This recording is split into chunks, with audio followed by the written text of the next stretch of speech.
जी अस्सलाम वालेकुम नाजरीन, मैं हूं शाबान अहमद सहू। आप हमारा यूट्यूब चैनल देख रहे हैं जियो ख़बरें।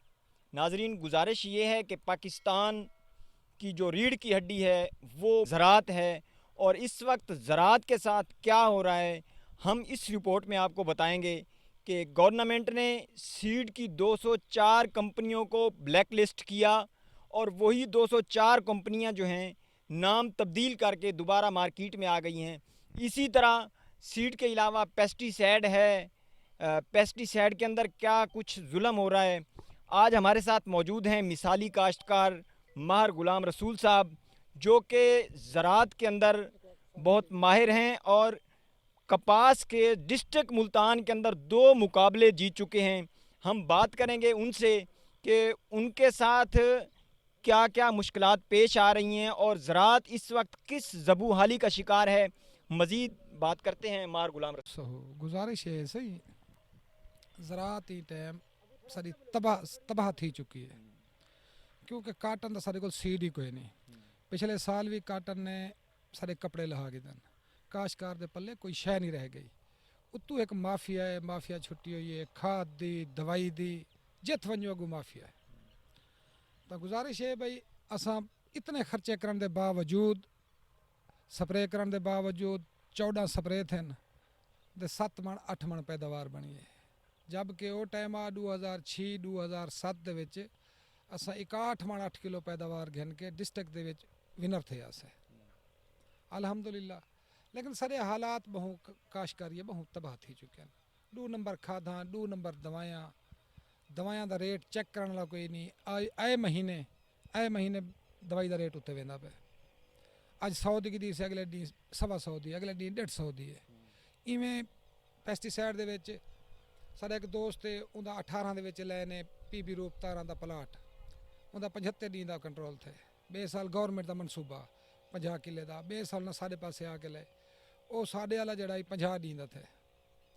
ਅਸਾਂ ਅਗਲਾ ਸਾਲ ਦਾ ਨਾ ਗਿਣ ਸਕਦੇ ਥੇ। ਪਿਛਲੇ ਸਾਲ ਅਸਾਂ ਜਨੈਰਿਕ ਤੋਂ ਕਿਤੇ ਇਥੋਂ ਕਿ ਮੁਲਤਾਨ ਦੀ ਮਾਰਕੀਟ ਦੇ ਵਿੱਚ ਉਹਦਾ 22 ਡੀ ਦਾ ਕੰਟਰੋਲ ਥੇ। ਕਿਆ ਅਸਾਂ ਇਹਦੇ ਵਿੱਚ ਤੱਕ ਦੱਸ ਸਕਦੇ ਆ ਜਾਂ ਕਿਆ ਆਖੋ, हालात तबाह हैं काटन दे। अच्छा, ये जो इस वक्त इन्होंने किसान कार्ड तकसीम किया है उसके बारे में आप क्या कहेंगे कि इमरान खान के आने के बाद, या ये ज़राअत के लिए उन्होंने कहा है कि अब ज़राअत के ऊपर मैं खुद तवज्जो दूंगा, तो आप क्या समझते हैं कि ये किसान के लिए कुछ बेहतरी आएगी?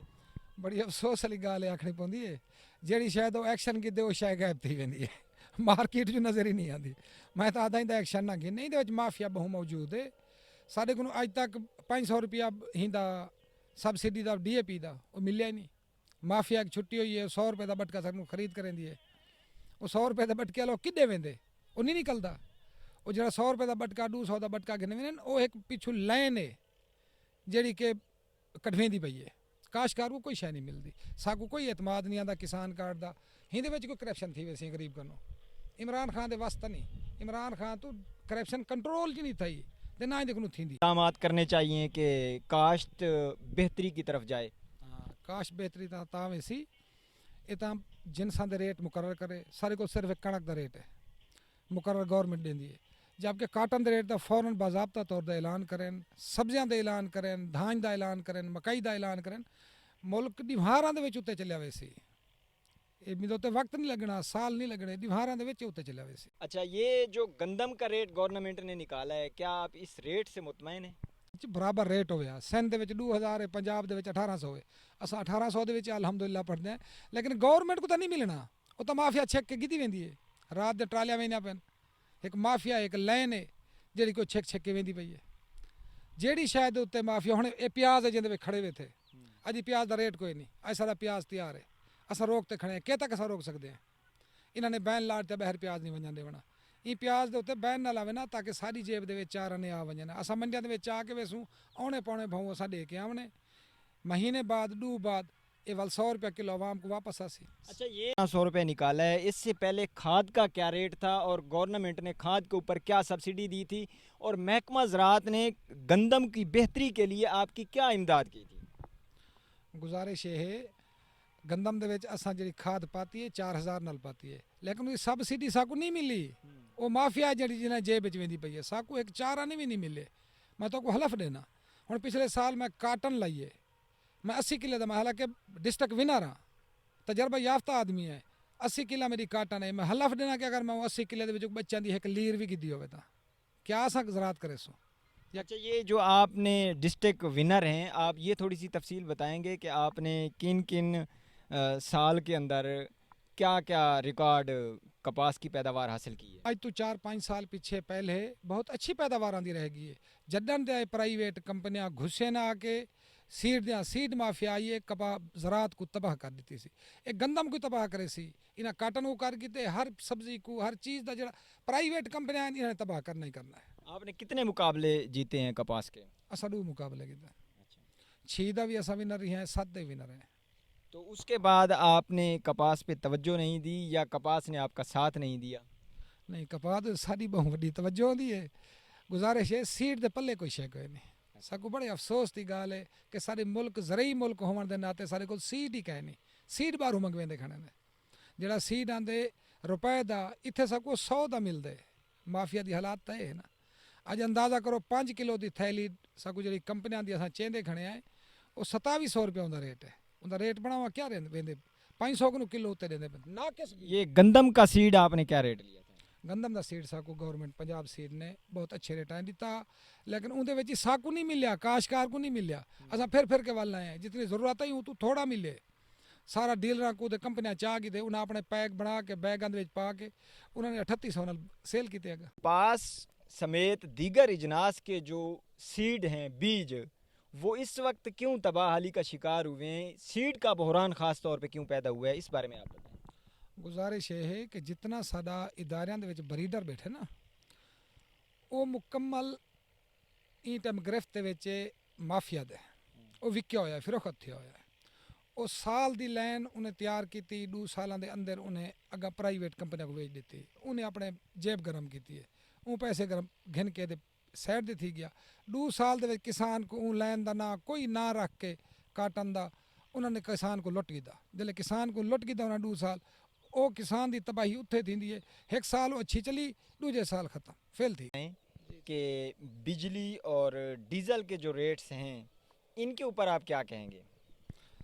گزارش ہے بجلی دے وچ اتنی وڈی مافیا بنی بیٹھی ہے نا بہت ظالمانہ نظام چلدا پے ساکو لاکھ روپے دا بل اوور بلنگ کر کے لاکھ روپے دا بل کڈھے سن کمپیوٹر چوں والو کو بہ کے ہاتھ نال بنے سن وہ 40,000 دا بنا کے انہاں ساکو بھیج دیتا اساں 40,000 بھریا اگلے مہینے وال اون دے اوتے جرمانے ساکو وال او نال کر کے باقاعدے او بھیج دیتا انہیں بہت زیادہ ظالمانہ نظام ہے وابڈا دا 17-18 روپے یونٹ ساکو وچ ملا کے نا ٹیکس 17-18 روپے یونٹ ساکو پوندا پہ ان ٹائم موجودہ باقی ڈیزل ہے ڈیزل دو تے ساڈا حق بنتے ساکو کاشتکاراں کو سبسڈی عمران خان دے وزیر اعظم دے اساں دو تے مطمئن ہے وزیر اعظم دے لیکن ایک مافیا نہیں چلانے دی یہ بندہ بہت ایماندار ہے بالکل میں مطمئن ہے جرن دا ایک ایدی کوشش رہی ہے میں کاشتکار کو ریٹ زیادہ دیواواں پورا دیواواں عالمی دیواواں عالمی ایسا کو دیویندے ایکو مافیا نہیں دیوانے دی مافیا ایندے کو نہیں حاوی ہے ساڈے کو نہیں حاوی ہے مافیا نہیں چلانے دے وزیر اعظم ایماندار بندہ ہے صحیح ہے ایندے فیصلے صحیح ہیں اگوں ایندے فیصلے چلن نہیں دیندے اگوں ہر ادارے دے وچ ایک مافیا ہے ایک بہت وڈی لین ہے جب نواں وزیر اعظم بنے ہر ادارہ خاموش ہے اتنا خاموش ہے خوف زدہ 6 مہینے خبر ہے کیا کریں دے لیکن انہوں نے جلے پورا عمران خان کو گرفت کر گئی دے ہن او منہ زور ہے ہن کسے دا کچھ نہیں کوئی وس نہیں چلتا۔ جی ناظرین جیسا کہ آپ نے گفتگو سنی ایک مثالی کاشتکار ماہر غلام رسول صاحب کی وہ بتا رہے تھے کہ کاشتکار اس وقت کن مسائل کا سامنا کر رہے ہیں اور دوسری جانب ایک اور بات اہم ہے کہ وزیر اعظم عمران خان صاحب 2 دن پہلے ملتان آئے ہیں انہوں نے یہ اعلان کیا ہے کہ اب زراعت کی میں خود نگرانی کروں گا اور کسان کارڈ تقسیم کیے گئے۔ اب المیہ یہ ہے کہ جو لوگ کسان کو سمجھتے ہیں زراعت کو سمجھتے ہیں وفاقی وزیر فوڈ اینڈ سکیورٹی ہیں فخر امام صاحب وہ اس تقریب میں شریک نہیں تھے، دوسری جانب صوبائی وزیر حسنین جہانیہ صاحب ہیں وہ بھی اس تقریب میں نہیں آئے۔ عمران خان صاحب کہتے ہیں کہ میں خود اس پہ توجہ دوں گا۔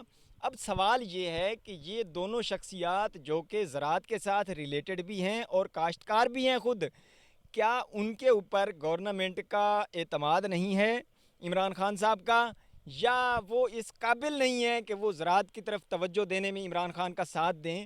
اور دوسری جانب یہ بھی ایک اہم بات ہے، یہ المیہ ہے پاکستان کے اندر، کہ پاکستان کے اندر جو زراعت ہے یہ ریڑھ کی ہڈی کی حیثیت کی حامل ہے، لیکن افسوس کہ زراعت کے اوپر توجہ نہیں دی جا رہی۔ اس کی بنیادی وجہ کیا ہے؟ جیسے کہ آپ بزرگوں سے سن رہے تھے کہ اس وقت ہر محکمے کے اندر مافیا نے قبضہ کیا ہوا ہے، جس طرح سیڈ کے اوپر، پیسٹی سائڈ کے اوپر محکمہ جو ہے وہ نیند کی آغوش میں سویا ہوا ہے، اور یہ مافیا اپنے کام کر رہا ہے، کسان دونوں ہاتھوں سے لوٹ رہا ہے۔ جس حالت کے اندر کسان زندگی بسر کر رہا ہے، اگر آپ فزیکل دیکھیں تو آپ سمجھ جائیں گے کہ کسان اس وقت کن مشکلات کا شکار ہیں۔